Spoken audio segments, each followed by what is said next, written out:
안녕하세요. 38번 해보겠습니다. 시간과 장소가 좀 또 바뀌었습니다.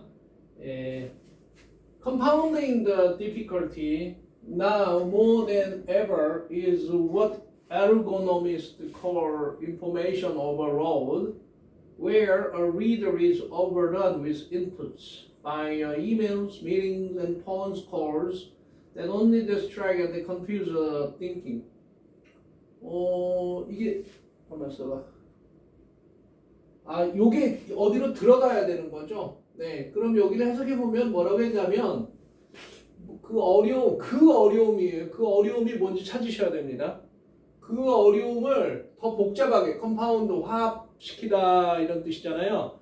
네, 화합물 그러니까 복잡하게 만든 뜻이에요. 동사일 때는 컴파운드. 복잡하게 만든다라는 뜻도 되고요. 또는 뭐 더 나쁘게 또 악화시킨다라는 뜻도 있습니다.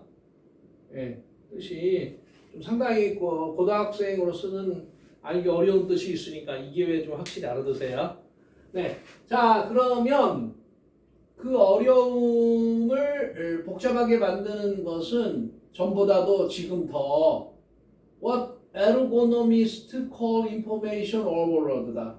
이렇게 됐어요. 그래서 뭐 ergonomist 이게 누군가 하고 이렇게 봤더니 밑에 보니까 인간공학자라고 이렇게 나와 있네요. 그 인간공학자들이 그 얘기를 하는 것인데 뭐냐면 정보가 너무 오버로드 돼 있다. 라는 거예요. 그 어려움을 복잡하게 만드는. 그러니까 그 어려움이 뭔지를 알아야 이게 되는 거예요. 그런데 where a reader is 뭡니까? 그 지도자들이 overrun 해요.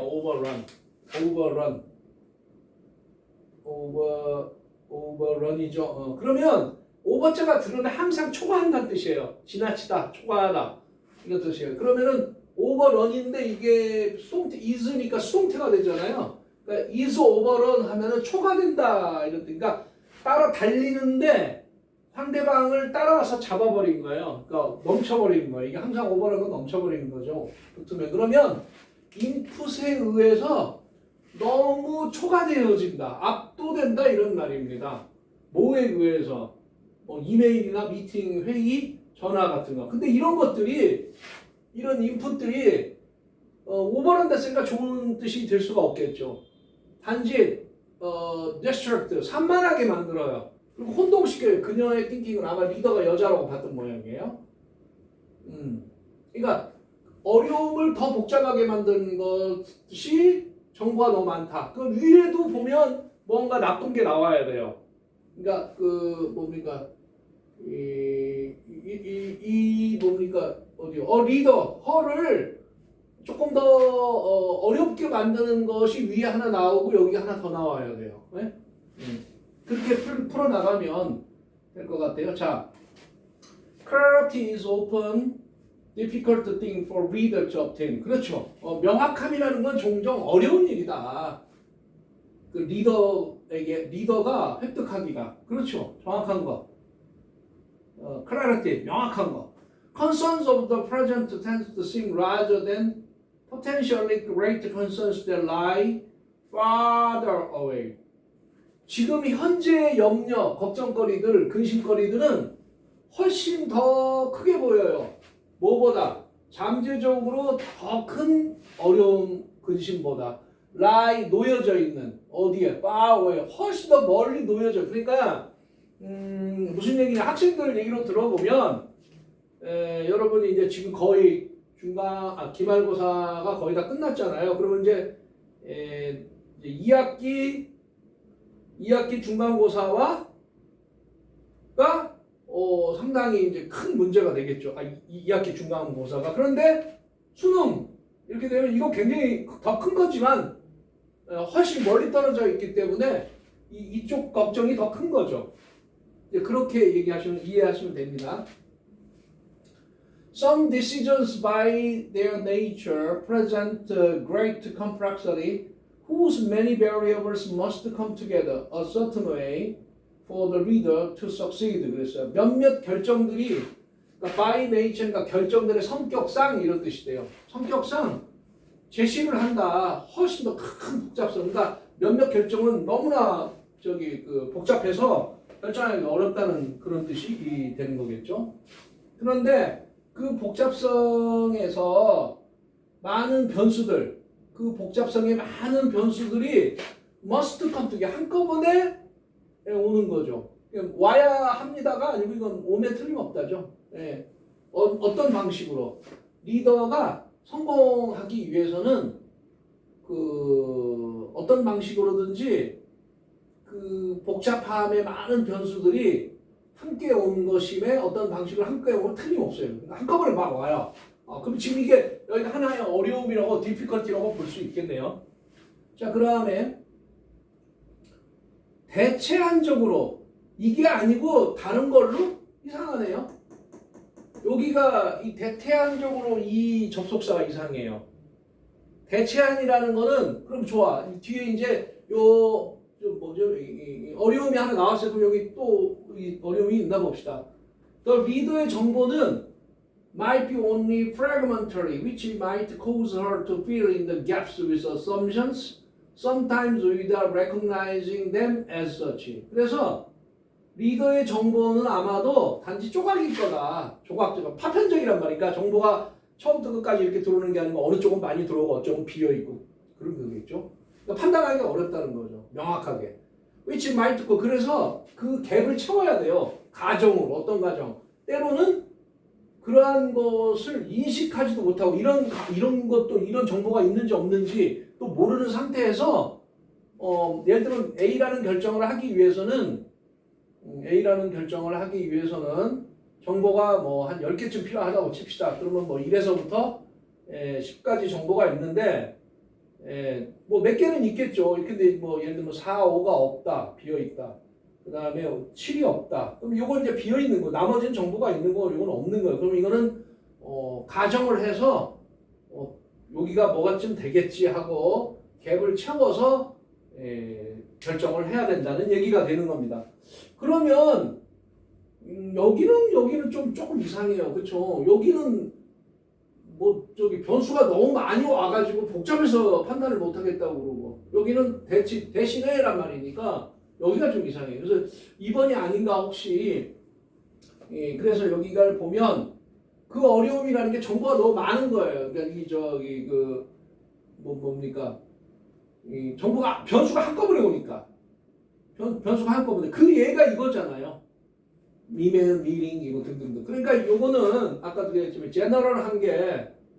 제너럴한 게 먼저 왔고 스피시픽 구체적인 게 지금 나중에 왔으니까 2번이 답이 혹시 아닌가라고 한번 의심을 한번 하긴 해야 될 것 같아요.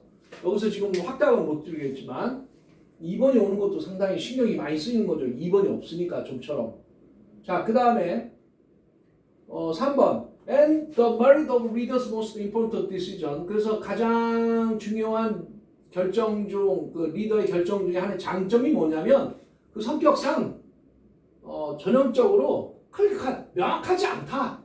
정보가 부족하니까 그랬죠. 그럼 2번, 3번은 절대 답이 될 수 없어요. 얘랑 이어진다. 왜? 정보가 fragmentary, 조각났기 때문에 당연히 클리어하지 않겠죠. 이해되시죠? 그 다음에 4번 대신에 instead those decisions involve a process of assigning weights to competing interests and then determining based upon some criterion which one predominates. 그래서 대신에 그러한 결정들을 포함한 어떤 부가의 과정인데 뭘 부가하냐? 웨이트는 여기서는 무게라고 하지 말고 가중치. 가중치를 부여하는 과정을 포함하게 돼요. 뭐냐면 그 이해관계를 경쟁하는 이해관계. 그러니까 이제 무슨 얘기냐면 이제 정보가 1, 2, 3, 4 있으면 1번, 2번, 3번 정보 중에서 어느 게 더 중요하냐 이거예요.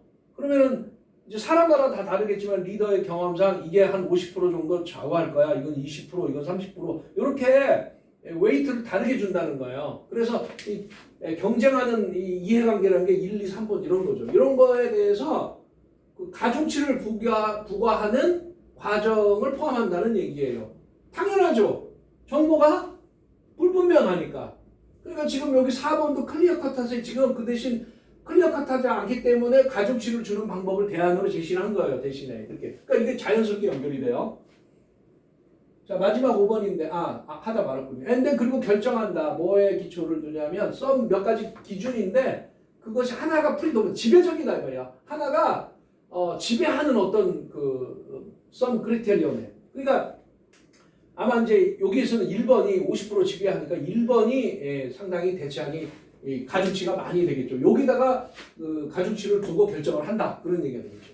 그래서 또 리절트 결과는 판단의 하나의 결과가 되는데 하나의 판단의가 하나가 될 수도 있고 그레이 쉐이드. 그레이란 말은 회색 지역의 어떤 그늘. 그러니까 명확하지 않다는 얘기예요. 그럼 마이클 그렇게 말하는 게 뭐하고 비슷하냐면요. 베토벤이 더 훌륭한 작곡가냐, 브람스가 더 훌륭한 작곡가냐 이렇게 말하는 거하고 같다는 겁니다. 그러니까 흐릿한 거, 그러니까 가중치를 그러니까 예를 들면 베토벤의 교향곡이 뭐 9개인가 있고요. 그 다음에 뭐 유명한 건 이제 5번 전원이라든지 6번 뭡니까 6번 그 다음에 뭐 9번 합창 뭐 등등등이 있고요. 그러니까 브람스의 교향곡 1번, 2번 뭐 이렇게 3번이 있는지 기억이 잘 안 납니다. 어쨌든 들어보긴 했는데 근데 사람마다 뭐 다르잖아요. 그 주는 취향이나 이런 것들이 시대 정신도 틀리고요. 그래서 좋다 나쁘다 누가 더 베터냐 이렇게 하긴 상당히 물론 베토벤이 브람스보다 더 알려지긴 했죠. 한국에서. 그러나 음악을 좋아하는 사람은 좀 다르죠. 예를 들면 이제 피아노 협주곡 같은 경우에도 보면 베토벤의 피아노 협주곡 있지 않습니까? 황제. 저도 그거 굉장히 좋아합니다. 그런데 피아노 협주곡 중에 1번이 뭐냐? 그러면 저는 뭐 두말 없이 러시아 작곡가 라흐마니노프의 피아노 협주곡을 꼽습니다. 들으면 정말 어마어마하잖아요. 그러니까 그 한 곡이 베토벤 전체를 다 당할 수는 없겠지만 어느 한 분야에서는 베토벤을 능가한단 말이에요. 그러니까 어떻게 하나다 그거는 이제 가중치에 따라서 많이 달라지는 거 아니겠어요? 그러니까 이것도 이제 그런 거를 얘기하는 거예요. 그러니까 그러면 2번이 어디로 가냐? 그 어려움을 더 복잡하게 만드는 것이 정보 과잉이다. 이랬으니까 복잡함이 하나 나와요. 여기가 이제 복잡한 변수들이 한꺼번에 왕창 오더라. 게다가 그게 뭐냐면 복잡하게 더 만드는 것이 뭐냐면은 오버로드 되는 거야. 그러니까 첫째는 복잡함이니까 이게 금방 찾을 수가 없어요. 근데 이게 두 번째로 뭐냐면 또 과중함. 한꺼번에 와기 때문에 처리가 어려운 거죠. 그래서 복잡함과 과중함이 온 다음에 그러니까 대신에 어떻게 해야 돼요? 대신에 그 리더의 정보가 그래도 다는 안 오고 조각이 올 테니까 없는 부분은 가정을 해서 하고 또 하나는 또 뭐냐면은 성격상 명확하지 않으니까 가중치를 두어라. 그러면은 하나의 판단이 될 수 있을 거고 회색의 색깔을 띤 그러한 그늘 쪽에서도 하나의 결론이 나올 수 있을 것이다. 근데 그거는 결국에는 브람스가 좋냐, 뭐 베토벤이 좋냐 이렇게 따지는 거하고 마찬가지니까 가중치를 어디에 두느냐 그건 이제 리더의 몫이겠죠. 이 복잡함과 과중함 속에서. 그래서 2번이 답이 되기 때문에 2번이 답이 좀 어렵지 않았을까 이런 생각도 좀 해보긴 해요. 그런데 3번, 4번, 5번이 안 돼요.